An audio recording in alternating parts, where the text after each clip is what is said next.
sourdough, applejack, and the good vinegars that have places at our tables. For all of these treats, wild yeasts make the starter. Wild yeasts that drift on air currents and land here, land there. Then each batch may mother the one that follows.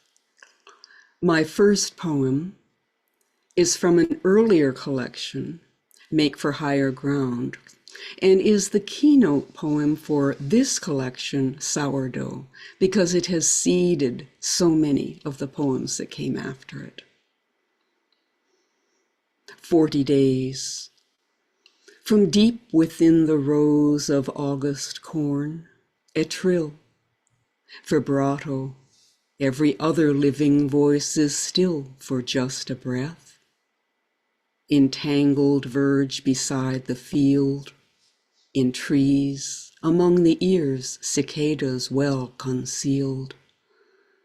Then locusts recommence their creaking, leaping, sticky feet rebound off stems of thistle, chicory and me, bare-legged, deep in milkweed. Blackbirds note. I open woody pods, set flossy seeds afloat. On porches, grandmamas weave ribbon out and in and out of eyelets, stitch and snip, pin, unpin, for owners of curly-headed dolls, yards of lace.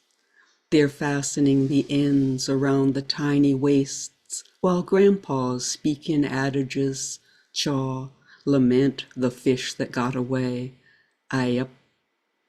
And without a pause it's circling, as geese fly south and north again, and summer follows summer, bringing forth another incarnation of this very thistle, cricket, chicory and milkweed, ribbon, whistle of blackbird and of train, the wispy rows of corn, the grandmamas, the homilies, all circling, adorn this life.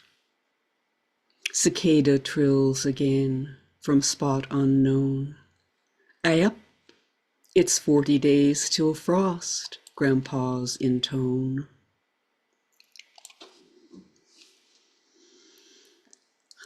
This next one is dedicated to the ones who got me through many a long, dark northeastern winter.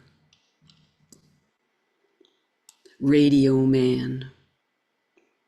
Sometimes in late life West Coast sun, she thinks it was a dream, being upstairs in her room under the roof in the old farmhouse they lived in for a couple of hard winters, almost in Canada. Winters when it got dark at 5 o'clock and the snow blew into the kitchen under the front door, and one morning there was an icicle hanging from the bathroom faucet. That kind of winter.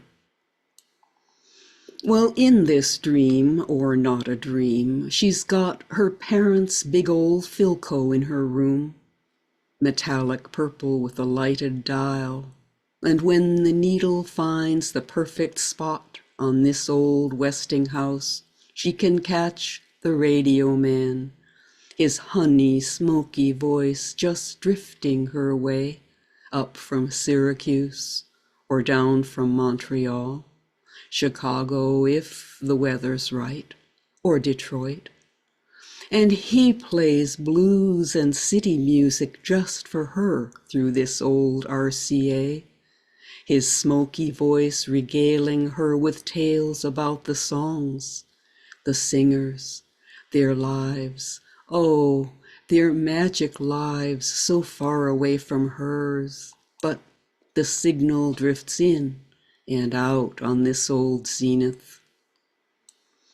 While downstairs in the den, beneath the antlered head of a deer and a stuffed pheasant, the old man would finger pick his Gibson, falsetto Hanks, your cheatin' heart, and I'm so lonesome I could cry. And on the record player beside the yellow cabbage roses that paper the parlor, the old lady would listen to Carmen, loud, glad as somebody doing the habanera. And all that sound drifts up the stairs, so she keeps on turning up the volume, and the signal keeps drifting off and on. She keeps on tuning and turning that Panasonic pointer just a hair to the left, a hair to the right. She's just following that honey voice around the dial. Oh, just following him all around that dial.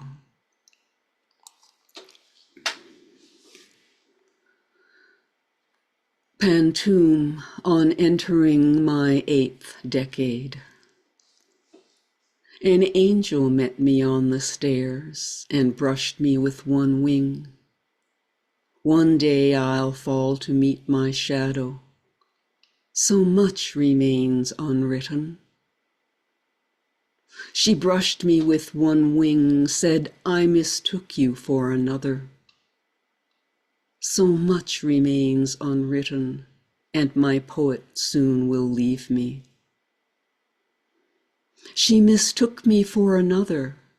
Once I was a changeling. My poet soon will leave me. Now I feel the change of season. I may have been a changeling. My poet left these pages. Now I feel the change of season. In this I know I'm not mistaken. My poet left these pages. Since they could all be lost, in this I know I'm not mistaken. Won't you take them with you? All pages will be lost the day I fall to meet my shadow. Won't you take them with you? For an angel's met me on the stairs.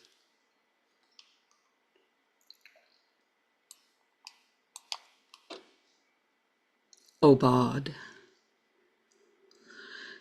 The scarlet dog of morning will sweep into the bedroom window between my first and second rounds of dreams. She'll nuzzle the pillow to see if today I'll open both eyes, push away the duvet, put my feet on the floor. She always waits for a moment or two, her lips upcurved, it could be a smile, and unperturbed. Her nose a quiver, she observes. Will I rise and dress and follow, scorning breakfast, never a swallow of coffee? This emissary of Apollo, she knows me too well. She's disappeared to cross the kitchen floor, meander toward the door. I dream I hear her toenails clicking, then she's left, continuing her crimson route west. Thank you so much.